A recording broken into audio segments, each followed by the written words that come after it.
In other news, authorities in California have charged a 29-year-old man with starting a deadly fire that erupted into the most destructive blaze in Los Angeles history.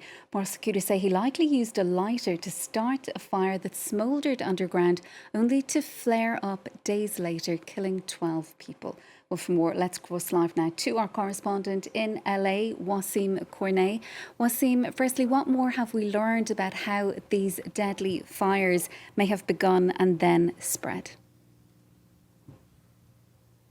Yeah, big news this morning, the arrest of 29-year-old Jonathan Rinderknecht, who was taken into custody by authorities in Florida. He's accused of having started the fire that later erupted just a few days later into the devastating Palisades Fire. The U.S. Attorney in Florida, Bill Essayli, called it the recklessness of a single person that led to one of the worst fires that Los Angeles has ever seen. Rinderknecht is accused of having started a fire in the early minutes of New Year's Day, January 1st, on top of a hill over the Palisades, over the Pacific Palisades neighborhood, at the top of a hiking trail. He was an Uber driver at the time, and he's believed to have dropped passengers in that area just moments before he lit up a fire using matches and paper, and then tried calling 911, but he was outside of cell coverage. It's not until he got down to the bottom of the hiking trail that he was able to reach firefighters, by which time a neighbor had already done so.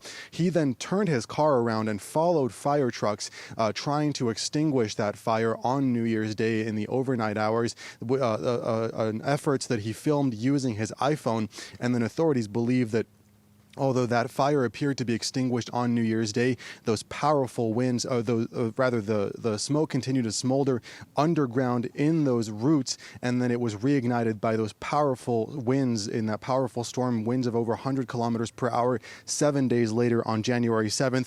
Authorities say they also found AI-generated images on Rinderknecht's iPhone showing pictures of cities and forests on fire and people fleeing, and authorities say that if he is found guilty, he risks up to 20 years in prison.